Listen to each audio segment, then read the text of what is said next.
welcome to Fatima's Nutshell. Here in the Nutshell, we talk about what the heart continues to beat for, what the human psyche attempts to fathom, and what the self contemplates. In today's video, let's talk about the 2017 film I'm Drunk, I Love You, directed by J.P. Habak and starred by Maha Salvador and Paula Avellino. The film, in my own words, talks about a love that hides, and a heart that never doubts, and friendship. A friendship that took off in college and will maybe, however, it's pretty unlikely for me, that will end in college. That we'll find out in a few minutes. Just keep watching. So the movie is basically about Carson and Dio, best friends in their 20s, college students, and well, most of the time drinking and half of the time drunk. Through Dio's place, they travel to La Union for a music fest, dragging along Carson's best friend, Jason, and there they live, laugh, and love, and also shatter into pieces in the next few hours. You'll have to wait for that. Now let's focus on this specific scene, a scene wherein love, friendship, college, and years of life is contemplated behind the silhouette of alcohol and the crunch of butterball. Now let me play the clip to you, and after that, let's do some analyzing and interpreting. So, let's go. Sorry. At saka pinagbigyan talaga nila ako sa gusto ko. Isipin mo, 7 years. 7 years!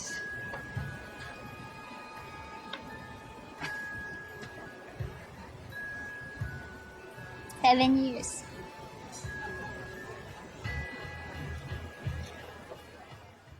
So in 4950, the start of the clip, Dio starts to emphasize how in the span of 7 years, he has only been studying for himself and himself only, and thinks that now is the perfect time to actually consider coursing through his parents' path of life, which is to become a part of the legal field.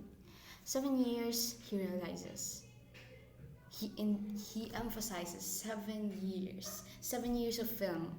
Or in other words, 7 years of Dio's pleasure and passion. Then, if you noticed, the camera pivots to Jason staring at Carson, his orbs singing time check, and Carson in flashback sighs. 7 years, she repeats. And by this time, I imagine Carson's heart pounded into pieces by now, like meat. Just pow pow pow. Moreover, in the scene, you can notice 4 different types of 7 years, or you might have noticed 4 different types of 7 years. Dio's 7 years of pleasure, Carson's 7 years of loving Dio, Carson and Dio's 7 years of friendship, and Dio and Patty's reunion 7 years after their breakup.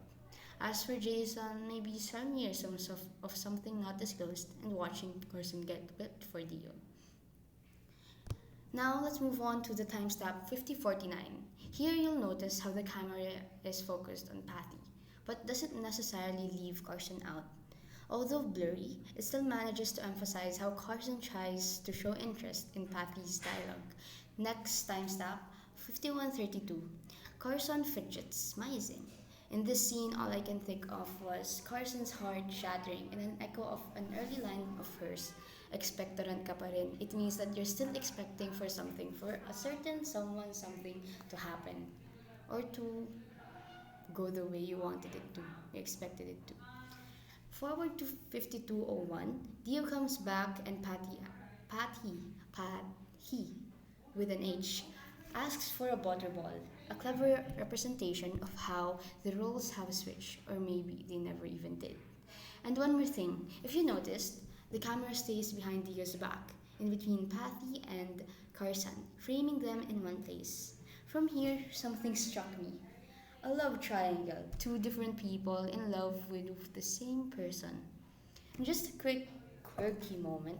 What if Carson is the right person for Dio or the one? Like in this specific scene. Mainly because she's on Dio's right side.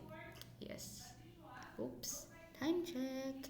But then again, being the right person doesn't mean you're the one or the person for that person. Ouch. Hashtag kung ako si John Lloyd. Referencing the early moments of this movie. And after that, Dio hands over a butterball and Patty excuses herself from the group. At exactly 52:06, the camera pans to all of them. But weirdly enough, focuses on Carson by defining her stare, a stare of absurdity, something that screams, that should be me. Like, if you just noticed how Carson suddenly stared at Dio and then stared at Patty, of like, oh, you have some butterball, and then she was offered some, and then another crack in the heart was heard. Later that night, Carson gets so drunk, nearly wasted, and under a dim light in a hotel room with nothing but the sound of the guitar strumming and the presence of Dio accompanying her in that quiet room. I quote Taylor Swift, "He's the reason for the teardrops of my guitar," she confessed. Tears welled up her eyes and alcohol spiked her saliva. She said, "I love you, Dio, for 7 years now. Just like the title goes, I'm drunk, I love you." Let's add 7 years now. 7 years! Wow. Personally, I think I Am Drunk, I Love You never had its dull moment. Every moment that was captured perfectly translated the title and the script into a film.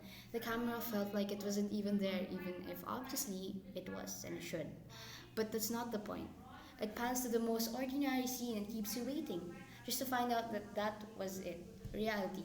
That, every scene you just watch isn't something that only happens in the movies. It's actually something that happens to people like you, me, everyone else experience. It's something that we experience. Maybe not now, but someday, sometime, in a different setting or not. It captured the silent stares of Dio, the clumsy pretense of Carson, Jason slapping you back to reality smirks, and Dio's love interest, Patty with an H, and her peruse gaze. Keeping you on their toes, there comes Dio from the perspective of Carson, with his guitar hanging on his shoulder, while he strums its strings to sing Lloydie in a silvery tone. Like how most high school crush starts. I'm not saying I experienced this, but moving on. Okay, for example, a situation. You see your crush in a crowd, but suddenly it seems like he or she's the only one who's there. Everyone else starts to fade, and all you see is his or her face, height, hair, and what else? You name it, everything else. But then, crushes don't always guarantee a happy day, don't they? 1 minute you're jumping around butterflies, the next you're drowning in your tears called hopeless romantic.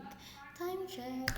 Okay, so are you curious whether they ended up together, they broke off as friends, or whatever happened? So basically, Carson graduated.